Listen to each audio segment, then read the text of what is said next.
Hello, and welcome back to another episode of Bestseller Live. I am your host, Cynthia Johnson, and I am here today with an incredible author, Dr. Stephen G. Post. He recently published Pure Unlimited Love, Science and the Seven Paths to Inner Peace. Dr. Post, who has allowed me to call him Stephen throughout this interview, is the director of the Center for Medical Humanities, Compassionate Care, and Bioethics at Renaissance School of Medicine at Stony Brook University, and president of the Institute for Research on Pure Unlimited Love, which he founded with his mentor, Sir John Templeton. A leading voice at the intersection of science, spirituality, and compassion in the action, he has spent more than 40 years researching how love, giving, and altruism shape health, resilience, and cultural transformation. This is not his first book. Dr. Post has also authored several books, including Pure Unlimited Love and Why Good Things Happen to Good People, and has published over 400 articles in peer-reviewed journals. Welcome, Dr. Post, Stephen. It's wonderful to have you here today. Thank you very much, Cynthia. It's nice to meet you. So it's really interesting reading your bio. It's this medical meets spirituality, but in an almost institutional sense, which I haven't seen much. Can you give us a little rundown of how your career became so wide? Well, originally I was very much into world religions at the University of Chicago, and I was very excited by spirituality, and I continue to be so. However, I needed a good day job, and so I went into medical ethics, to be blunt, and that's been very rewarding. I've enjoyed it. I've been teaching at the major medical schools around the country: Chicago, Michigan, Case Western for 20 years, and Stony Brook for 16 years. But always have simultaneously kept my hand in the world of spirituality and spiritual writing.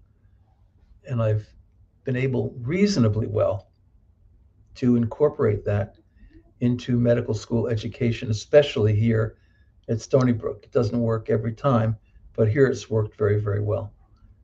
And so I feel comfortable and happy, and I can't complain. And I'm speaking to you from my office at, again, the Renaissance School of Medicine, because medicine needs a renaissance. It's gotten so far away from compassionate care, and that's got to be the great future of healing. And with this book, who did you write it for? Like, who is Pure Unlimited Love for? Well, I wrote it really for young people, teenagers, young adults, because it kind of lays out some ideas about how life might look if you follow certain paths and you try to be loving every day, meditational, loving, intentional, and so that's really who I wrote it for. I'm not sure that it's necessarily going to catch on with the young people, but it's doing pretty well. In the book, you talk about the 7 paths. So are they 7 clear directions that you run through?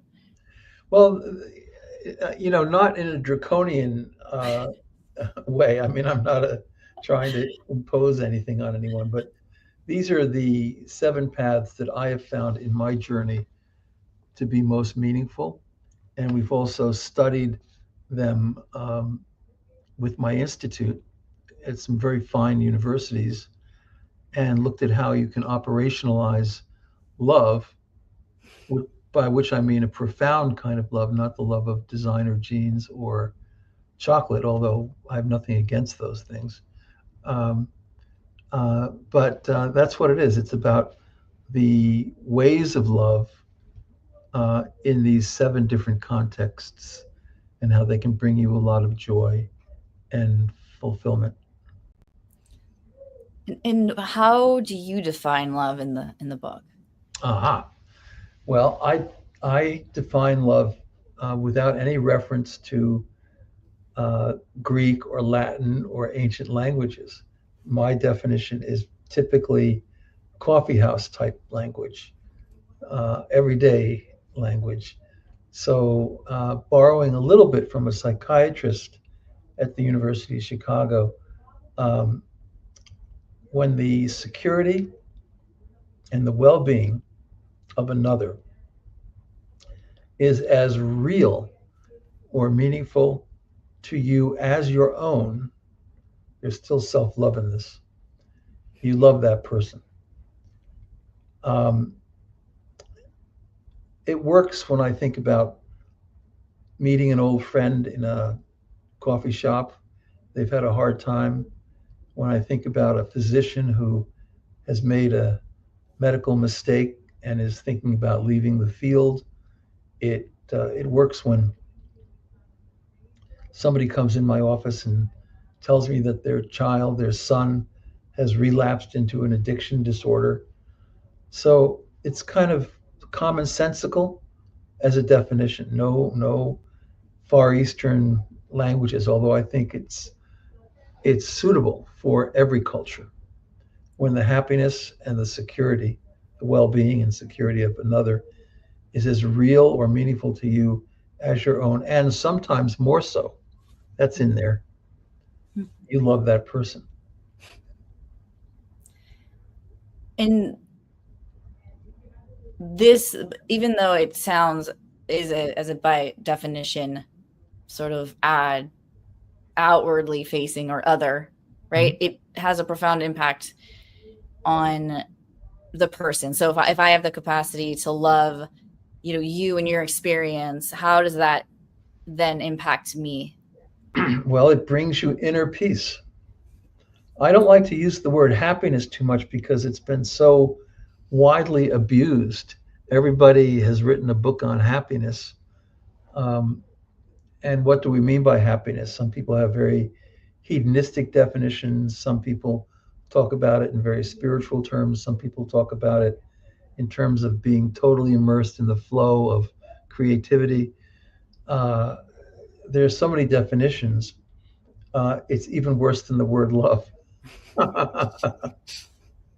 So I like the word love, but pure unlimited love is a little different than just love because, as one of my physician friends said not long ago, right here in this office, I asked him, Jeff, he's a bit of a mystic.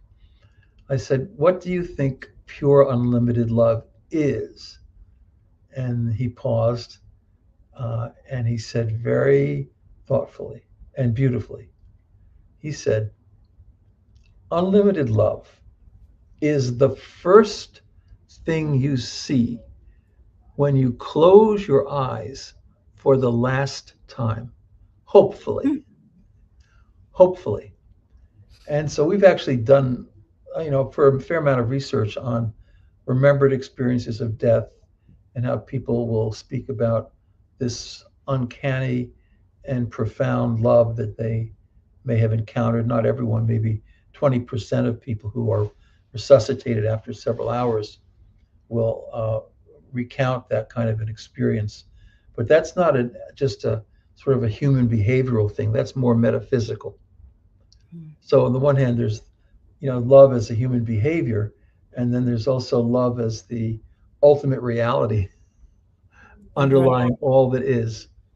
When the great philanthropist Sir John Templeton was dying, his son Jack, who is was a pediatric trauma surgeon, he's dead now.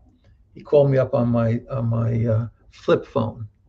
We had flip phones at the time, and he said, "Dad is dying, and he has a favor to ask of you." And I said, "Well, what is it?" And Jack said he wants you to write a book because he's not going to have a chance to write it himself. And I said, "Did he give you a title?"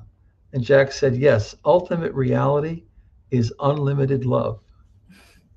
And I thought, well, That's quite a title. Uh, Not easy. But on the other hand, I might do it because I loved Sir John and we were loyal to one another. So I said, could you go back to your dad's bed and ask him a question? Could we get a question mark at the end of that? So Jack came back a few minutes later and he said, yeah, Dad says, is ultimate reality unlimited love? And I felt good because I didn't have to really prove anything in a knockdown, drag out way. I could be working on plausibility and hypothesis and be more free in what I was saying.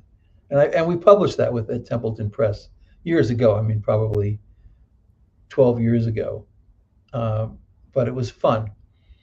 And I owe Sir John a lot. I'm not just a solo mind. I've had some major and wonderful influences along the line. That story is it hits very close. I had a close mentor who passed away a couple of years ago and also left me a book title. That is a very random. Dr. Mark Woolston, I don't know if you're familiar, and he did the same thing, except he left very little instruction. Just the, I think you should do this note. So as did you? I have started, my co-host of this show, we swap off. We are writing it together. So yeah, it's kind of a fearful project because who can really deeply understand the mind of another human being, especially when they've checked out and they're not on the earth anymore. But I worked for 18 years with Sir John, and we started all kinds of positive psychology institutes together on gratitude and forgiveness and wisdom and kindness, and at major universities around the country and around the world. And so I felt like I knew him, and he felt like he knew me, and he entrusted me to do that, which was I think, a compliment. Yeah, that is what pure unlimited love looks like, I think. Yeah. To trust someone with your thoughts after life. Yes.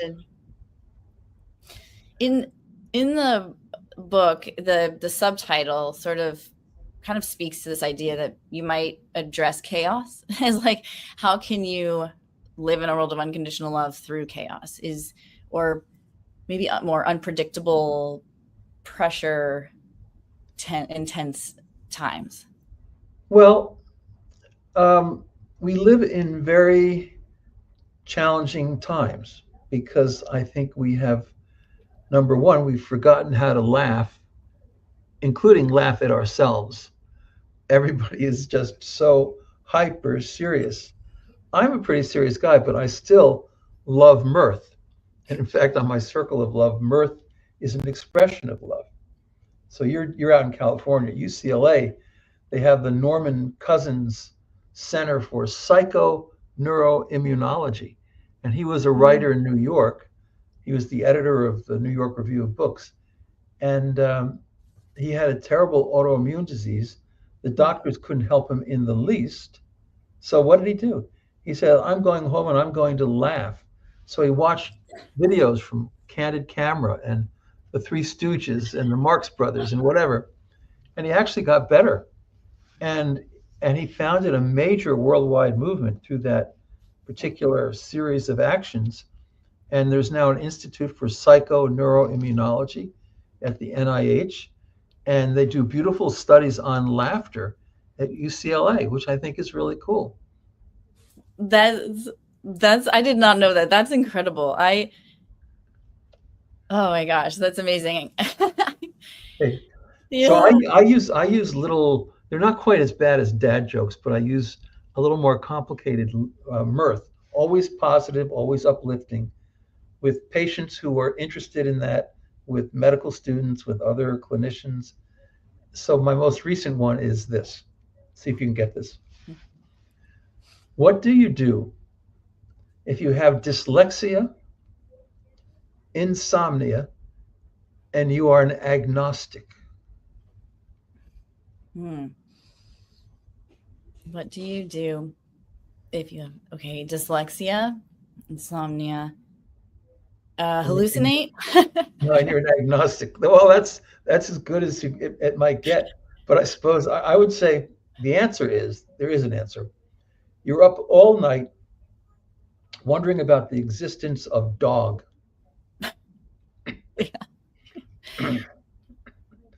And Yeah. so always uplifting, always hilarious.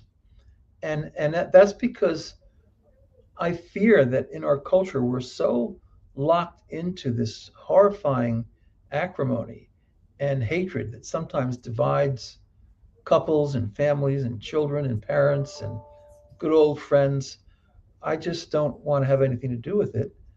I mean, I understand politics is serious business, but ultimately, my answer to your question, which is what I'm getting to, is that truly spirituality has to be at the core of our lives and our hearts, not politics. Because politics is so divisive.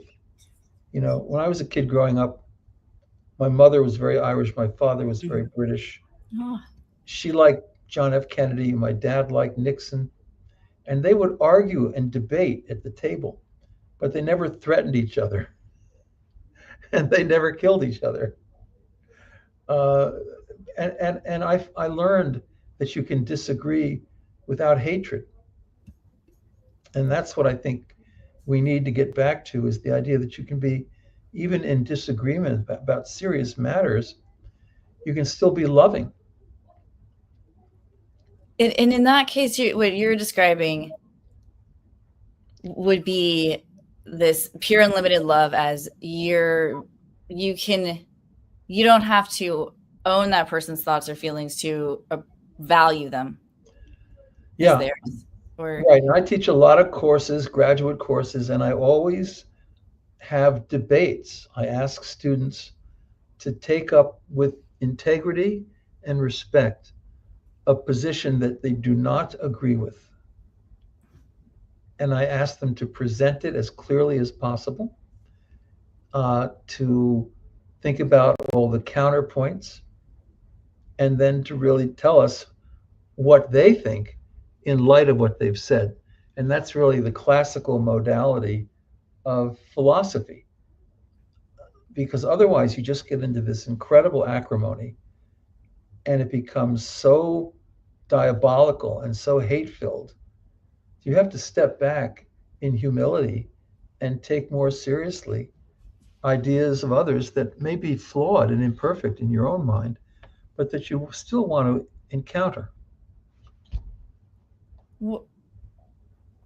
what is the biggest uh, challenge, or I guess argument, against what you're saying? I mean, do you face people saying, "Oh yeah, but you can't love everybody," or Oh, well, yeah, so you can't love everybody. Uh, that's a very good comment. And the bottom line is that we can love everybody. Now, it may not necessarily be something that just comes from our own hearts, because human love has its limits. Even parental love, which is probably, for the most part, a pretty solid form of love, but not always. Um, I mean, motherly love is a beautiful, beautiful thing, but it can be a little abusive. It can be sometimes unwise. You can spoil your kids so they just love people who look exactly like they do. They don't have any of that sense of a shared humanity. You can love them into selfishness. So even parental love, motherly love, uh, can be flawed, and fatherly love can be equally flawed, and flawed in very violent ways. So, I mean, if you look at the people who have done horrible kinds of things in the history of humanity, a lot of them have been abused by their fathers, including Putin and Hitler and you name it. If you read their biographies, it's frightening. So hurt people, and so that's why, when I look at anybody, I ask myself, what have they been through? Uh, how have they suffered? And that always helps me to be more loving, at least more understanding and more loving. Remember Robin Williams, the great comedian? You know how when he was doing Mork and Mindy, he would just, run off these crazy lines and no one could keep up with him. That's because he grew up in northern Detroit and his father was an executive for GM and his mother was never around and he had no siblings and no neighbors to speak of. They lived in a big mansion. So he had a great love for toy soldiers, the little toy soldiers that you pick up. And he would put on battle scenes, you know, and he would be speaking for the blue soldiers and the red soldiers and the green soldiers, and he would be at the Battle of the Bulge. He'd be at Marlborough. He was incredible, and so he learned all of that talent of improvising with his toy soldiers. Not that he was happy, but he expanded the canvas and he made something beautiful out of something that was frankly a little bit sad, I think. Um, and in a way, that's what we have to do with life. We have to take difficult moments and expand them into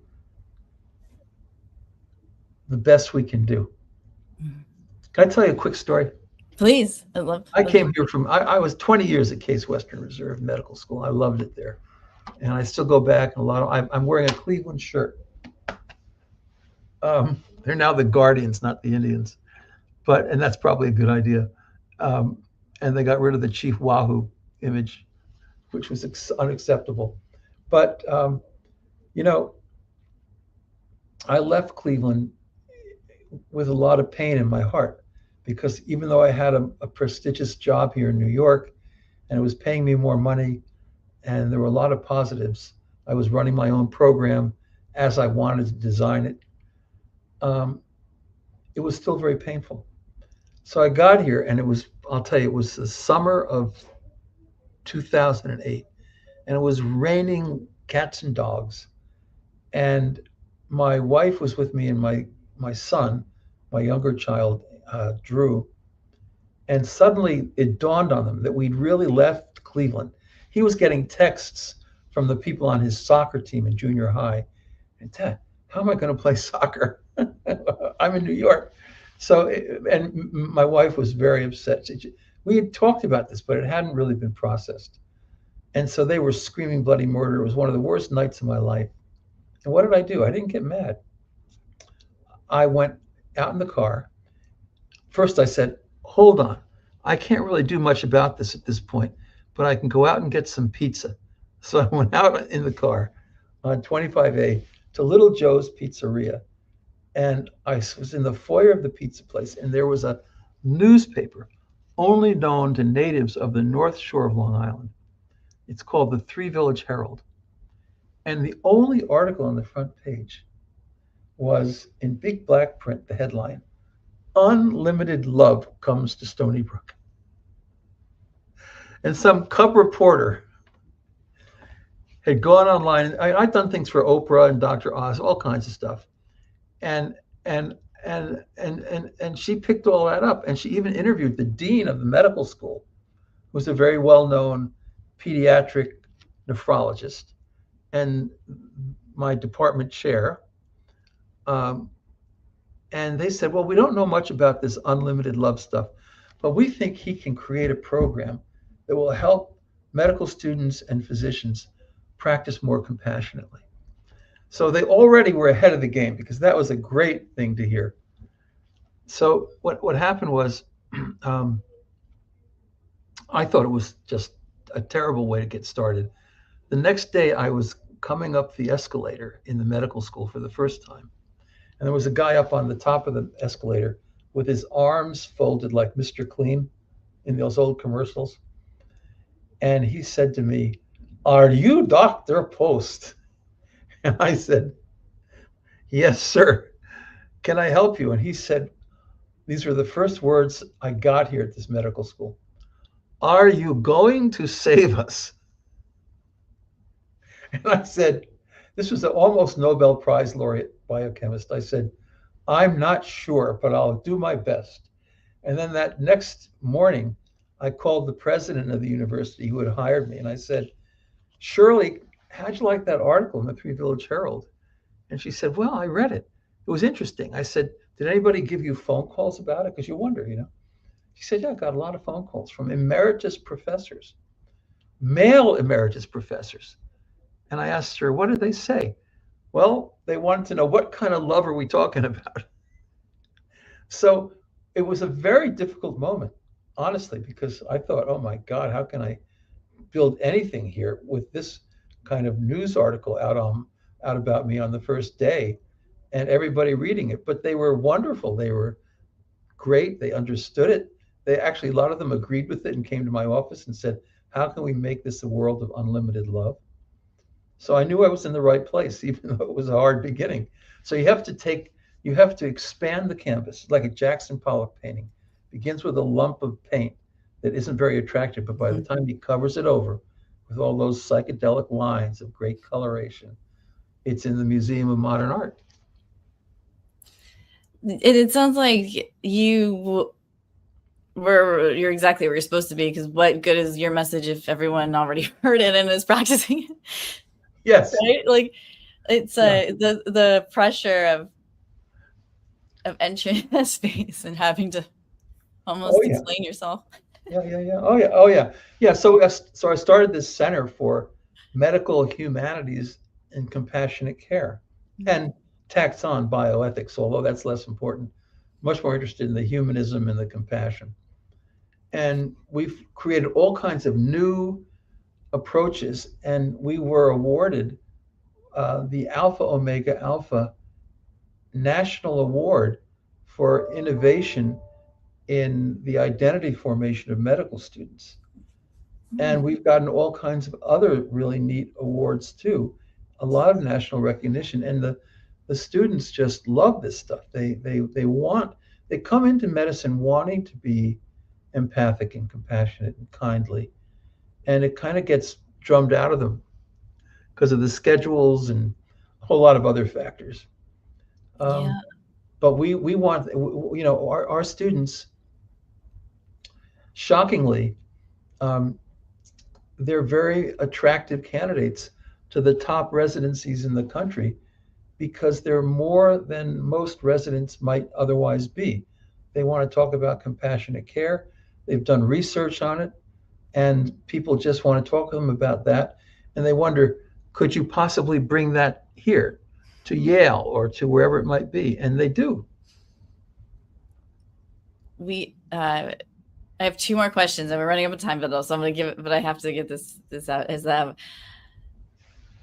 Do you see any sort of trend with the medical students who really get it? The ones today are better than they were 20 years ago. 25 years ago, when I was getting started in Cleveland, or maybe 30 years ago now, if you tried to do something like this, you would get a lot of people, a lot of young students, especially the guys, and they would just put their feet up on the table and diss you. They would look away, they wouldn't respond, they might even laugh. But that doesn't happen anymore. It doesn't happen at all. And in fact, at Stanford, at UCLA, at UC San Diego, here, all over the country now, there aren't that many new programs in bioethics, you know, quandary stuff. Do you use a feeding pig in a guy who's 92 and dying of Alzheimer's? Hopefully not, you know. But they have lots of new programs in positive psychology and compassionate care because everybody knows, and this is something that Sir John Templeton emphasized with me, love heals. And it does. And I operate on that basis. So they're better than they were, a lot better. That's good. That is good too. That's good to hear. I feel like I'm also curious for everyone who's like, I want to read this book. I'm overwhelmed. Like, what is, if they could take one thing away, Like first step, what would it be? Well, um, these 7 paths of love read like a mantra. May you give and glow. And we've done 50 articles in great medical journals about how people benefit internally when they give kindly to others. Gets the mind off the self and the problems of the self. And, we did a paper about this in a psychology journal with widows and widowers who were going through grief and bereavement. And there's a New York Society of Widows and Widowers, believe it or not. Um, and they called and they said, would you come in and give a plenary talk at our annual meeting? So I went into some hotel on Fifth Avenue, gave this talk about how people feel more able to deal with loss and disappointments. They feel happier, they feel healthier, they feel more resilient. It's a long list of good things. They're even sleeping better when they can self-report that they're helping others, maybe volunteering, but maybe just doing this informally. And so this guy in the back of the room, he was waving his hands and he said, I don't care what you say, buddy. I don't do nothing for nothing. And, there is this attitude that some people have. Everything has to be transactional. I won't define some people, but it's sort of a hot topic these days. And there's a lot of best-selling books about the transactional self. But I asked this guy, are you happy? And he said, no, I'm not happy. I've never been happy. And I said, maybe you better put that idea on the shelf and just be a little more free and a little kinder, and you'll be happier. And I don't know what happened to him, but I hope it worked out. Well, I'm sure if he thought about that at all, his life is a little bit better today than it was then. Yeah. And the second path is may you heal with kindness, which is what we've been talking about. And anybody can do that. You don't have to be an MD or have a nursing degree. May you follow your callings. Because what is a calling? That just means that you love your work because it's just exactly where your heart is. It's where you blur the line between play and work. And so the reason I've been able to hold up in medical schools for now all these years is because every day, at least to a large extent, it's not flawless, but when I walk up the stairs, I feel like this is what I truly want to be doing. It's what I'm called to be doing. Then may you raise kind children. We spent $3 million supporting research on that with lots of good researchers. And it's very practical because I'll tell you, if you bring children into this world and they are unkind and gremlin-like, you're not going to be a very happy mom or dad. And then finally, fifthly, may you know the one mind. I'm big into the one mind, and have known a lot of people like Larry Dossi, and the Dalai Lama wrote the foreword to this book. So he's a one mind guy, that our mind is not just derived from tissue and brain and cells, but rather in a lot of ways, it uses that as a platform, but it precedes it. So that's mind before matter, which is what all the great Eastern traditions believe, and mostly Christianity and Judaism did too. So the mystics understand that. And then sixth, may you cherish the gift of nature. Because when you go to meditate in your local community, what you'll find is there's probably a little water fountain, probably some wind chimes. When you connect with nature, you get freed up from all the anxieties of everyday life, going from point A to point B, and you discover a lot of inner peace. And then the final one is may you honor the spirit of freedom, which is basically meaning honor the golden rule: do unto others as you would have them do unto you. And I view that as a spiritual gift. I'm sort of loosely Episcopalian because everybody who's Episcopalian is only loosely so.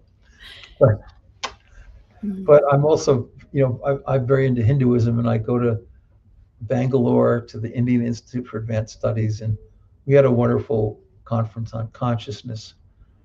And that consciousness is the basis of all of reality in the minds of the Hindus and in the minds of a lot of quantum physicists as well. And so we all have some of that within us. And the whole idea is to find that in the difficult moments and bring peace to the world in that freedom of love and creativity. And if you can do that, you're going to be happy. I don't use that word happiness that much, but you're still going to be happy. I'll say it. You're going to have inner peace. This is such a good conversation, and just the way that you live, your calmness throughout the discussion, the way you approach conversation, even should tell everyone why they should read the book and pick it up. So we're at time. I appreciate you doing this so much, and if you could. There it is. Yes, there it is. Okay. Pure Unlimited Love with a foreword by His Holiness the Dalai Lama. The last foreword the Dalai Lama is doing, because he's 92 years old and he doesn't have it in him anymore to be writing forewords left and right. So I feel very grateful and very honored that he was able to do that. That's amazing. Well, we will put where everyone can get the book in the show notes. But thank Amazon, you. Amazon, whatever they get their books, usually online these days. That's great. And if someone wants to reach out to you or send you a thank you for writing this, where could they find you? Okay, you can go to my website, which is www.unlimitedloveinstitute.org. unlimitedloveinstitute.org. You can email me anytime you want at Stephen.post, Stephen with a PHEN, .post at stonybrookmedicine.edu. Stony Brook, STONY, and then BROOK, medicine, no periods, .edu. You can Google me. I'm around. I'm Googleable. Googleable. Perfect. Well, thank you again, Stephen, Dr. Post. Either way, it was a pleasure to have you. And for all of you who are watching, we'll be back next week with another episode of Bestseller Live. Thanks so much. Thank you for having me.